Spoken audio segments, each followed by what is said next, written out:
Welcome to Life and Vibes TV, my God bless family.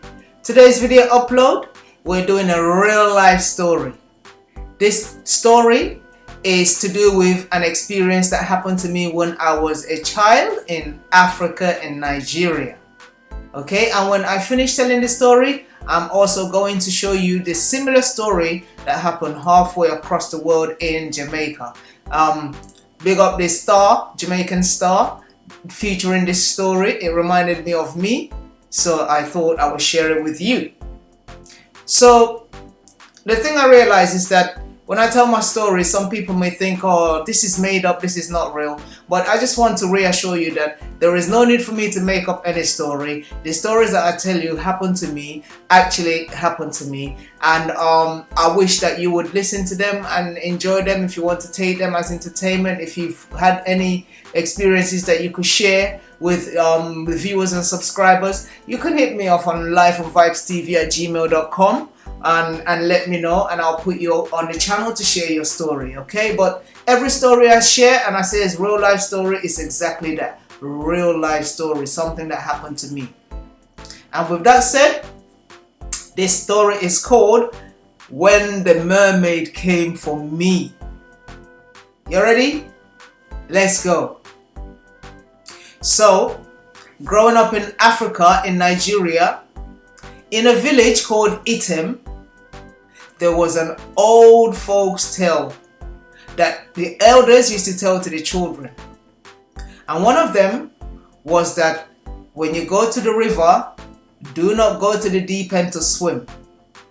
Do not go by the bridge to jump off. Swim at the shallow end and fetch your water and come back. They used to say if you go to the deep end to swim, Mermaid water will carry you and you will never return. And we used to think, this was like a story that they used to tell us so that we wouldn't waste time at the river or mess around, that we would just be scared and fetch water and come back quick. That's what all the children used to think. So one day we went to the river, about 8 children, and on this occasion 5 of them decided that they were going to go to the bridge and jump off at the deep end and swim, even though we're always told not to do such thing. And me being me, I decided that I was going to make the 6th one to jump off. I couldn't swim. I don't know what made me say I'm going to follow these big people to jump off. So that's where my troubles began. So we went to the bridge and everybody was watching, and then we started jumping off one at a time. I was the last to jump off. But when I jumped in and saw all the other children swimming upstream like strong swimmers, because I thought swimming was natural, like if I jump in I'll be able to do it. I'm looking and the waves, the kids are cutting through the waves and going upstream, and the waves are cutting through me, washing me downstream. And as I'm fighting for my life and doing whatever I can to stay afloat, I can see the bridge approaching. This is the bridge where they say mermaids live under. And if you go under that bridge, they will carry you and you will never return. So I was like, oh my God. I was fighting to come out of that water. But the currents were so strong, it just carried me like one piece of leaf. And I went under the bridge. When I went under the bridge, obviously it's a bridge, so the temperature of the water is going to be cooler. But also, I felt as though I was in somebody's house uninvited. And they were just in one corner watching me. And I couldn't see them, but they could see me.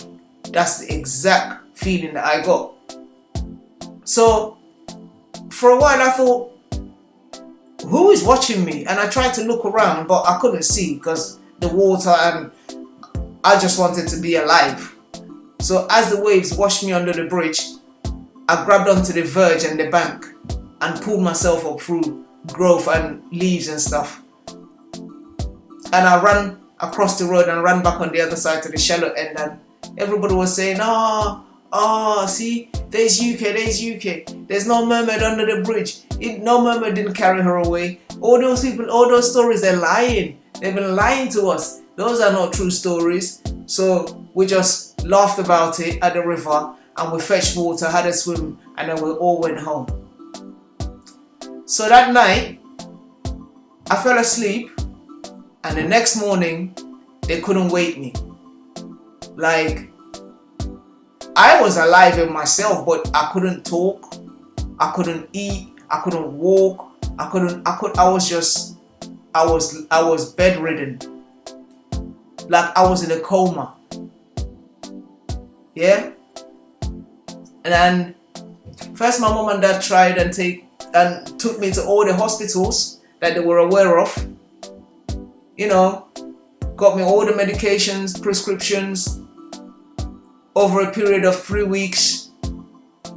3 weeks later, I was still bedridden and I was getting worse, and none of the medications were working.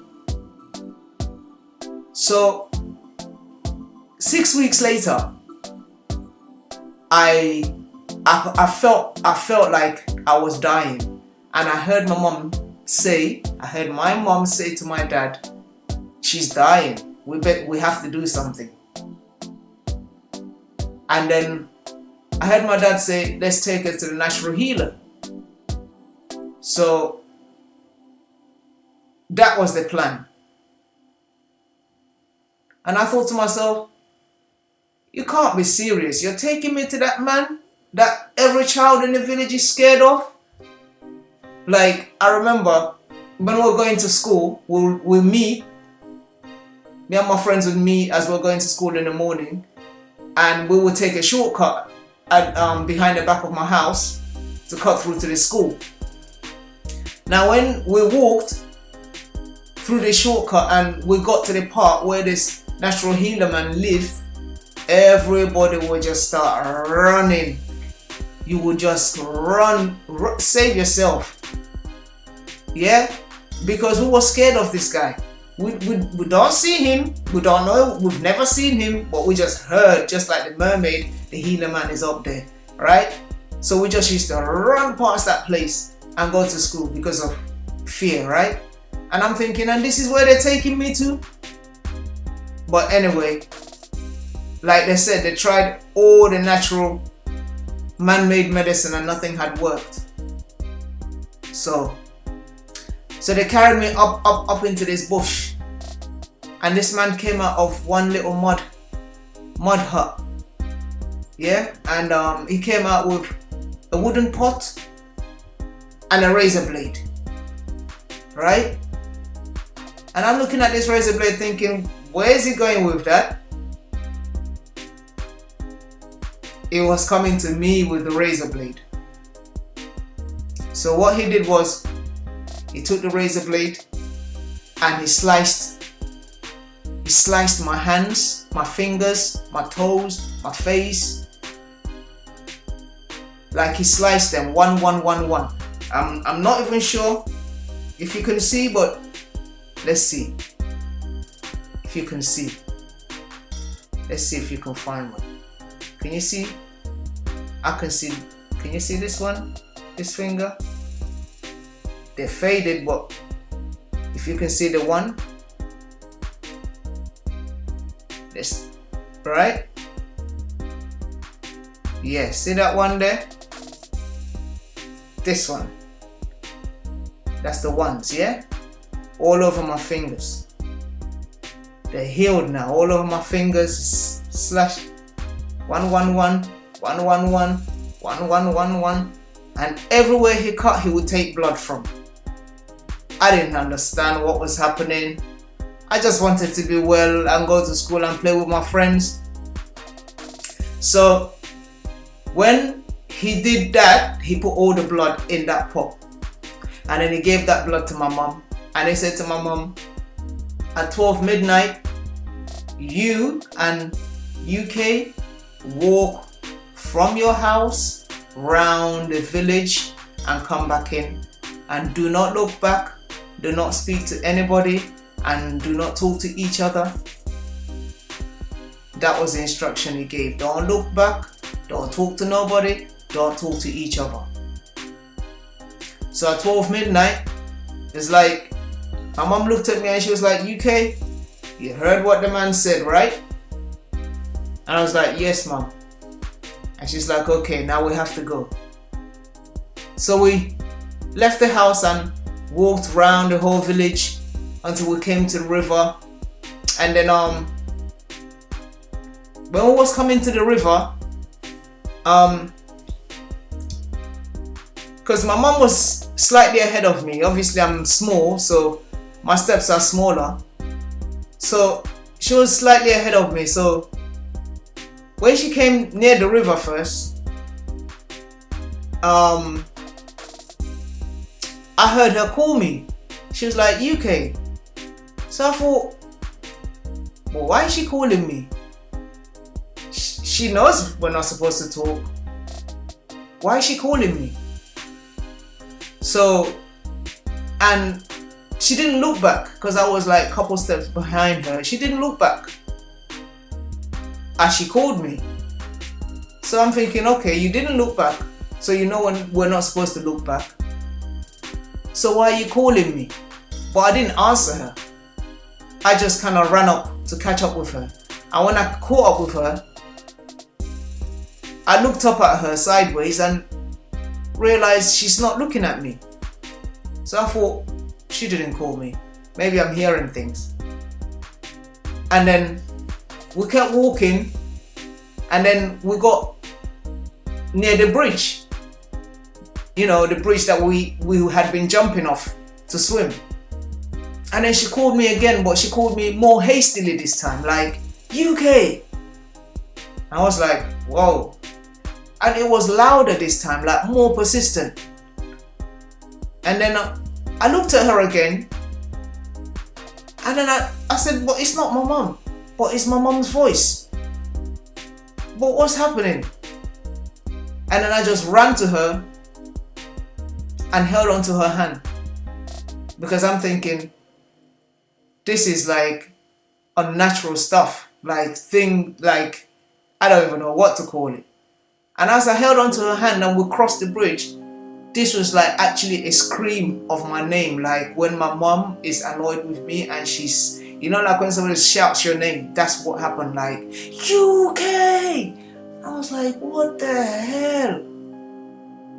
So I just grabbed onto her hand more tighter, and then we walked home and reached home. Now, as soon as we got home, I said, Mom, did you call me by the river? She's like, no, UK. But I thought, nah. So I said, Mom, did you call me by the river 3 times? And she said, no, UK. She got, and she said, no, UK, I didn't call you. Please go to sleep. I'm very tired. So I went to sleep because I was weak out. So I went to sleep. So the next morning, I just woke up feeling so hungry. Like hungry. I just said, I'm hungry. That was what I shouted, I'm hungry. Then my mom and dad got up and came and said, she's healed, thank God she's healed. She's healed. Yeah? So, the mermaids, they impersonate somebody that you know and respond to when they try to take your spirit from you. So that's why that spirit used my mother's voice to try and trick me into answering. Like if I had answered any one of those calls, I would have gone to sleep and never woken up. Right? And the blood was like an offering. Yeah? So I know these things happen and they exist and it's real, these spirits, right? And I was watching some YouTube videos and came across a similar story, and it happened all the way in Jamaica. So, and I wanted to share it with you, you know, to let you know that these are not made up stories. And this has been taken from the Jamaican Star, and I'm going to show you their experience of the mermaid. So let's go. The gorge is a beautiful place, you know, where people like the culture and all of the thing. But what? A lot of people are dying by the river, it haunted. See? Soon as we see the river get dirty, it get dangerous, because it seems like the mermaid them want blood those them time there.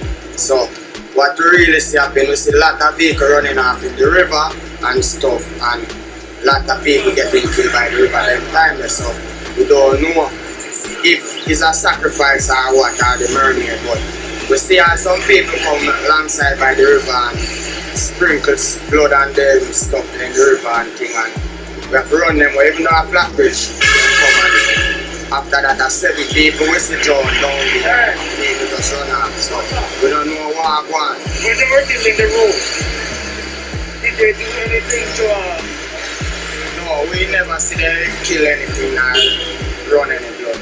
So, and you think they should have done that? yeah, they should have done that, because you know that is the tradition thing from back then, and we have to follow with tradition, you know. And if you don't follow the tradition, things will go wrong and we can't give a code. So we want something to done. This place is haunted so far what we see right now. People constantly dying back to back by the river and the gorge. So the gorge is a beautiful place, you know, where people like the culture and all of the thing. But what? A lot of people are dying by the river, it's haunted. We need to run some blood up at the river. If I come kill one cow and make the blood run down the stream and feed it up with them and the spirit. So tell me about the rooster who died here some years ago. You must Well, have heard about I heard about them still. I was born down them timeless, but what really here happened, we say go to the river one time, because I want to dive and shoot fish, and when he go there, him say, he say a big fish, they shoot him and him come up with a scale and go and show him come in. And him say, happy, go back to that fish. He did go back, but what? Never come back. Yeah, so the mermaid is real. Lots of people saw him and real. So we want somebody to come down and do something. Yeah. Daniel, how long have you been diving in this? Well, diving over 10. So you hear it? I don't have to tell you now. The mermaid, as the young man say, is real. Life on Vibes TV, like, share, and subscribe. Tell a friend to tell a friend to tell a friend, yeah? Bless up.